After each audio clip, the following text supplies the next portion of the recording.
Assalamualaikum warahmatullahi wabarakatuh.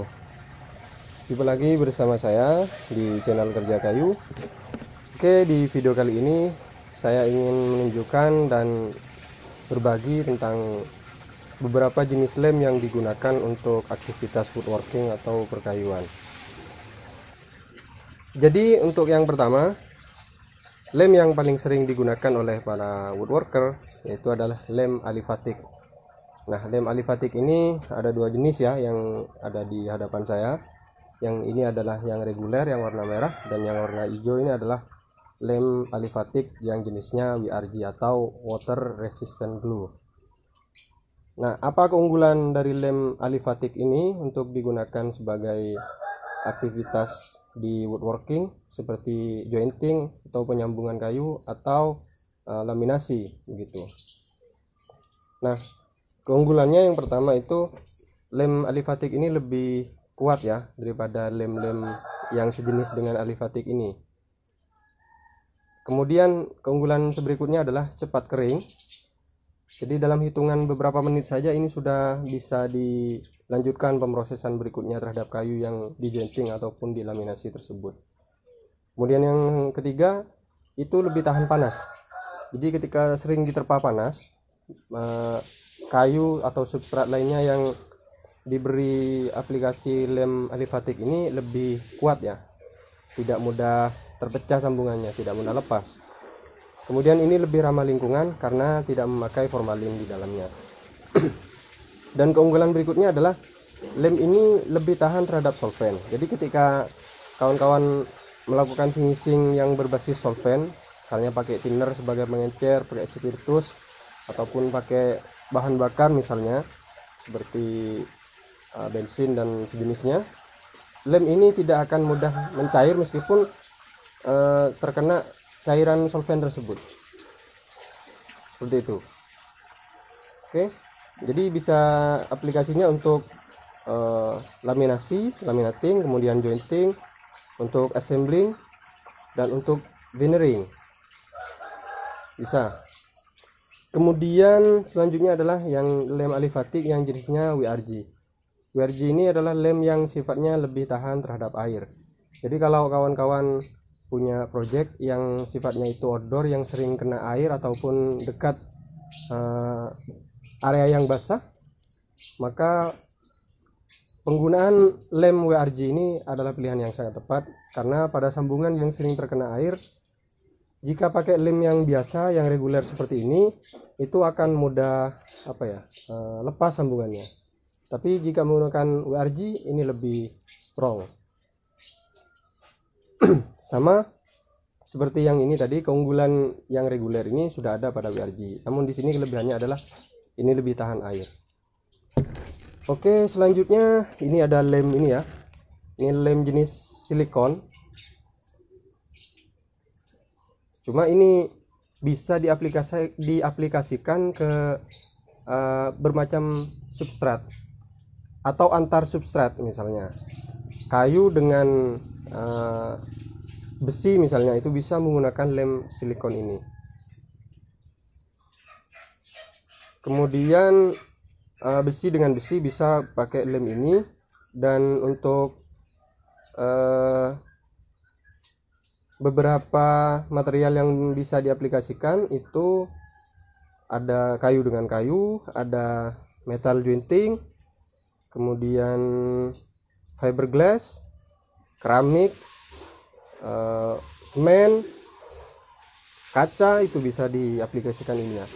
Lem ini lebih cocok buat para woodworker yang aktivitas atau pengaplikasian jointingnya itu antar material. Misalnya kita bikin frame kaca, itu biar kaca lebih merekat, itu bisa menggunakan lem silikon ini. Biasanya para tukang etalase banyak mengaplikasikan lem ini ya. Oke, selanjutnya itu adalah lem ini ya, instant glue ataupun super glue orang-orang biasa menyebutnya. Instant glue ini lebih dikenal oleh orang-orang itu sebagai lem setan katanya. Entah dari mana penyebutan itu, saya kurang paham. Cuma keunggulan dari lem ini adalah lebih cepat kering ya. Dalam hitungan detik ini sudah mengering keras gitu. Untuk aktivitas woodworking memang lem ini juga agak sering digunakan ya oleh para pekerja kayu, biasanya untuk menempelkan sambungan-sambungan kecil ya yang sifatnya tidak terlalu banyak gerakan begitu. Meskipun lem ini adalah lem yang cepat kering, lem ini tidak bisa diandalkan sebagai perekat yang strong ya. Tetap harus lem seperti ini yang tetap dijadikan sebagai aplikasi adhesif utama ketimbang ini. Cuma untuk sekedar membantu ini bisa lah. Dan lem ini biasanya sering digunakan juga oleh para para pengrajin kerajinan tangan biasanya yang pakai sisa-sisa kayu kecil-kecil itu dipotong-potong menjadi sebuah produk atau karya.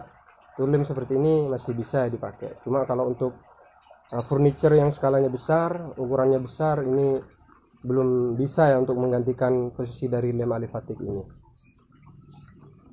Dan ini bisa diaplikasikan ke berbagai macam substrat atau material, bisa kayu, besi, keramik dan semacamnya. Oke, selanjutnya ini adalah lem epoksi ya.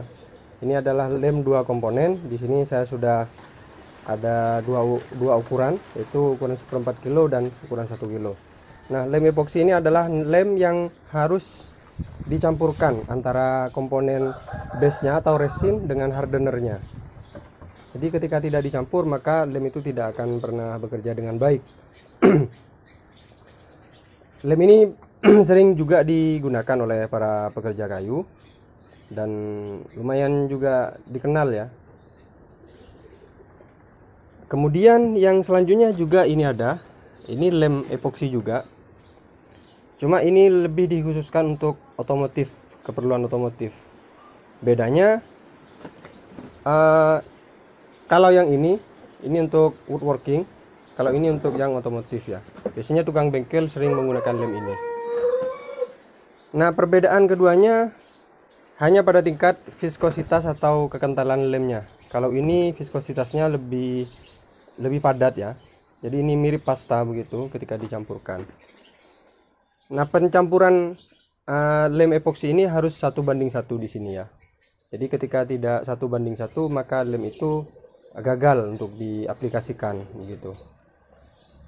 Nah, mungkin hanya itu beberapa jenis lem yang ada di hadapan saya ini yang bisa saya bagikan ke kawan-kawan kerja kayu. Sebenarnya ada beberapa ya jenis lem yang masih belum saya sebutkan. Yang pertama itu lem polyurethane. Itu adalah lem yang khusus untuk kayu basah gitu. Kemudian juga diaplikasikan ke beberapa material juga bisa. Kemudian ada juga lem PVAC. Ini lemnya agak mirip dengan lem alifatik, cuma dia mungkin tingkat keringnya lebih lama dan tidak tahan terhadap solvent. Biasanya kita bisa menjumpai lem itu di toko-toko alat tulis ataupun di toko material. Ada juga lem kuning ya. Lem kuning ini adalah lem yang diaplikasikan pada kedua sisi permukaan substrat yang akan disambungkan atau digabungkan. Jika hanya sebelah saja itu tidak akan melengket dengan kuat ya. Biasanya ini tukang HPL yang paling sering pakai lem kuning ini. Dan selanjutnya ada lem ini ya, lem panas begitu, hot glue. Itu bentuknya panjang ya, kayak apa ya? Kayak selang kecil gitu, kayak lilin. Itu nanti melalui proses pembakaran terlebih dahulu agar bisa meleleh, kemudian ditempelkan pada permukaan yang diperlukan begitu. Biasanya ada alat kayak tembak begitu. Dan mungkin hanya itu ya. Sebenarnya di sini banyak ya produk-produk lem yang diproduksi oleh Dextone. Oke, jika ada beberapa jenis lem yang belum saya sebutkan, kawan-kawan kerja kayu bisa menyebutkannya nanti di kolom komentar ya.